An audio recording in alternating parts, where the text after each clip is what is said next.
जादुई हीरा। एक गांव में भोला नाम का मजदूर रहता था। भोला अपनी जिंदगी से तंग आ चुका था। उसे लगता था कि वो किसी भी काम का नहीं है। एक दिन दुनिया से उदास भोला एक मंदिर में जाकर बैठा और वहाँ भगवान के आगे रोने लगा। हे भगवान, अगर मैं किसी भी काम का नहीं तो मुझे दुनिया में लाए ही क्यों? मेरा जीवन व्यर्थ है, मैं मरना चाहता हूँ, मुझे अपने पास बुला लो।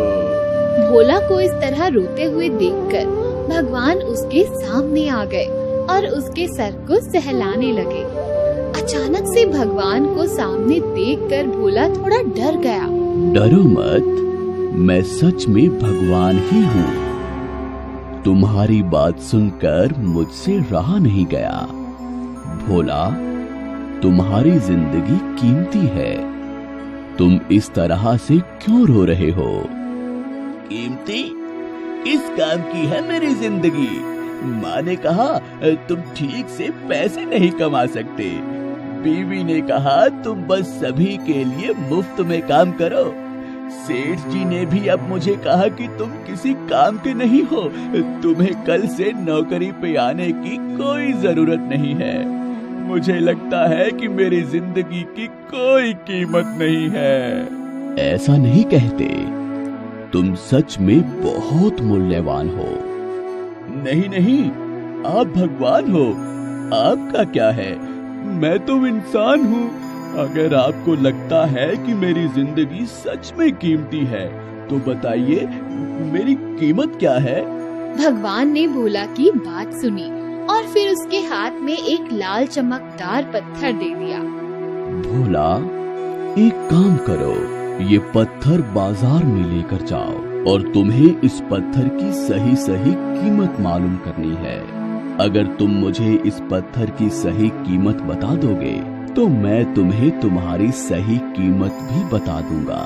मगर हाँ, संभल कर, इस पत्थर को बेचना नहीं है, सिर्फ इसकी कीमत पता करना। पत्थर लेकर बाजार की ओर निकल पड़ा और बाजार में जाते ही उसे एक फल बेचता हुआ आदमी नजर आया। भाई, मुझे ये पत्थर बेचना है, इसकी तुम मुझे क्या कीमत दे सकते हो? भाई, ऐसे तो ये मेरे किसी काम का नहीं, मगर तुम सुबह आए हो तो मैं तुम्हें इसके 10 आम दे सकता हूँ, इससे ज्यादा कुछ नहीं। शुक्रिया। ऐसा कहकर भोला और आगे बढ़ गया। अपनी सोच में डूबा हुआ जब भोला रास्ते में चल रहा था तब उसके सामने एक सब्जी का ठेला आ गया। भाई, मुझे ये पत्थर बेचना है, इसकी तुम मुझे क्या कीमत दे सकते हो? ये पत्थर मेरे किसी काम का नहीं है, मगर इसे मैं अपनी पत्नी को दे दूंगा। तुम्हें मैं इसके बदले 1 बोरी आलू दे सकता हूँ, इससे ज्यादा कुछ नहीं। आपका बहुत बहुत शुक्रिया। फल वाले की तरह भोला ने सब्जी वाले को भी पत्थर बेचने से मना कर दिया और आगे बढ़ गया। तब उसकी नजर एक सुनार की दुकान पर पड़ी। भोला ने सोचा, चलो देखते हैं कि सुनार इस पत्थर की क्या कीमत लगाता है। तो भोला सुनार की दुकान पर गया और उससे कहा कि इस लाल पत्थर का क्या दाम है। लाल पत्थर को अपने हाथ में पकड़कर सुनार के चेहरे के तो हाव भाव ही बदल गए और उसने भोला को आदर के साथ अपनी दुकान में बिठाया। भोला भैया, ये पत्थर तुम मुझे बेच दो, मैं तुम्हें इसके 1 करोड़ दूंगा। 1 करोड़? सुनते ही भोला के तो होश उड़ गए और उसने सुनार के हाथ जोड़कर कहा, शुक्रिया, मगर मैं इसे नहीं बेचना चाहता। रुको भैया, कहाँ जा रहे हो? ऐसा करो, 2 करोड़ ले लो और ये पत्थर मुझे दे दो। नहीं, मैं ये बेच नहीं सकता, ये किसी की अमानत है, मुझे बस इसकी कीमत जाननी थी। क्या मतलब बेचना नहीं है? अगर बेचना नहीं है तो क्यों मेरा वक्त यूं ही बर्बाद कर रहे हो? जाओ यहाँ से। भोला सोच में पड़ गया। सुनार की दुकान से बाहर निकलते ही वो एक आदमी से टकरा गया। तब भोला के हाथ से वो लाल चमकता हुआ पत्थर गिर गया और जैसे ही उस आदमी की नजर उस लाल चमकदार पत्थर पर पड़ी, उसके चेहरे का तो रंग ही उड़ गया। उनका चेहरा देखते ही भोला उनसे पूछता है, मैं इस पत्थर को बेचूंगा तो क्या आप इसे खरीदेंगे? भाई मैं मनीलाल हूँ, इस शहर का सबसे बड़ा हीरो का व्यापारी। मगर आपके हाथ में जो ये लाल पत्थर है वो इतना कीमती है कि मैं तो क्या, इस देश का कोई भी व्यापारी आपको इसकी सही कीमत नहीं दे सकेगा। बेहतर यही होगा कि आप खुद इसको संभाल कर रखें। भोला ने जब मनीलाल की बात सुनी तो उसे भगवान की बात समझ में आ गई और वो समझ गया कि सही इंसान को ही सही इंसान की पहचान होती है और हमें अपना मूल्य दूसरों से नहीं बल्कि खुद की काबिलियत से करना चाहिए। भोला दौड़कर मंदिर की ओर चल दिया और भगवान के पैरों में गिर पड़ा। भगवान, मैं समझ गया। अब मैं भी एक ऐसा जौहरी बनूंगा जिसे अपनी जिंदगी की सही कीमत का अंदाजा हो। बिल्कुल सही भोला, तुम उन लोगों के लिए अनमोल हो जिन्हें तुम्हारी कीमत का अंदाजा है और तुम्हें ऐसे ही लोगों के साथ रहना चाहिए। जादुई चक्की। एक गांव में रामू और श्यामू नाम के दो भाई रहते थे। दोनों थे तो सगे भाई, मगर दोनों की आर्थिक स्थिति बिल्कुल अलग थी। रामू एक बड़े कारखाने का मालिक था, वहीं श्यामू के लिए 2 वक्त का खाना भी लाना मुश्किल था। एक दिन रामू अपने पैसे गिनकर आराम करने घर गया, वहीं श्यामू बाजार से खाली हाथ भूखा प्यासा घर लौटा।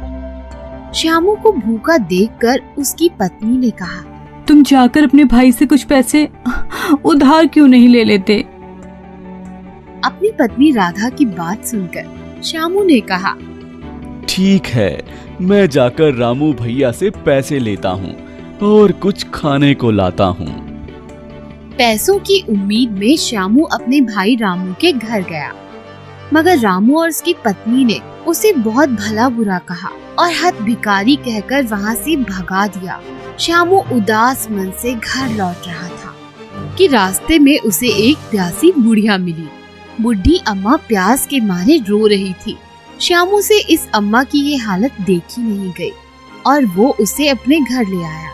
घर जाकर उसने पहले अपनी पत्नी से कहा, अम्मा को बहुत प्यास लगी है, अम्मा को पानी पिलाओ, फिर थोड़ी देर आराम करवाओ। घर पे मटके में जो भी पानी था वो राधा ने बूढ़ी अम्मा को पिला दिया और खुद श्यामू के साथ प्यासी बैठी रही। थोड़ी देर आराम करके जब वो बूढ़ी औरत उठी तब उसने देखा कि घर पर कुछ भी नहीं है। अम्मा ने श्यामू से पूछा, तुम सच में इतने गरीब हो बेटा? तब श्यामू ने कहा, हाँ अम्मा, मेरा सारा पैसा मेरा भाई ले गया और अब मैं लकड़ियां बेचकर अपना गुजारा करने की कोशिश करता हूँ, मगर कई बार मुझे और मेरी पत्नी को भूखा ही रहना पड़ता है। बूढ़ी अम्मा ने जब ये बात सुनी तो उन्हें बहुत बुरा लगा और उन्होंने अपनी गठरी में से एक चक्की निकालकर श्यामू को दे दी। अम्मा ने कहा, बेटा, तुम्हारे पास कुछ भी नहीं है, फिर भी तुमने मेरी मदद की। तुम जैसे अच्छे और सच्चे इंसान का भला होगा। ये लो चक्की। श्यामू ने चक्की की ओर देखा और हताश होकर कहा, अम्मा, हमारे पास तो पीसने को अनाज ही नहीं, इस चक्की का हमारे यहाँ क्या काम? तब अम्मा मुस्कुराते हुए बोली, ये एक जादुई चक्की है।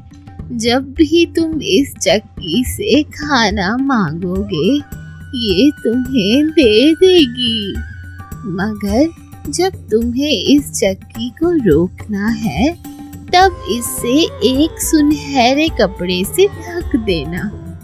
अम्मा की बात पर श्यामू और राधा को यकीन नहीं हुआ लेकिन रात को भूखी अवस्था में दोनों ने एक दूसरे को देखा और सोचा कोशिश करने में क्या जाता है। दोनों ने चक्की से चावल मांगे और तुरंत चावल सामने आ गए। पेट भर खाना खाया और बाकी गरीबों में भी बांट दिया। फिर दूसरे दिन दोनों ने चक्की से शक्कर और गुड़ मांगा और श्यामू ने इसे बाजार में जाकर बेचा। श्यामू रोज चक्की से कुछ न कुछ मांग कर बेचता था और राधा खुद के लिए और अपने गरीब पड़ोसियों के लिए खाना मांगती। धीरे धीरे दोनों के हालात सुधर गए, लेकिन ये बात रामू के कानों तक पड़ी और वो अपने भाई की सफलता के राज जानने के लिए उसके पीछे गया। तब उसने देखा कि उसके भाई के पास एक जादू की चक्की है। रामू के तो मन में लोभ आ गया और उसने रात में ये जादू की चक्की चुरा ली। घर जाकर उसने सोचा कि क्यों ना मैं भी अपने भाई की तरह शक्कर मांगू। रामू ने जैसे ही चक्की से शक्कर मांगी, चक्की से शक्कर निकलने लगी। कुछ देर बाद वहाँ शक्कर का टीला बन गया, जो देखते ही देखते बढ़ता गया।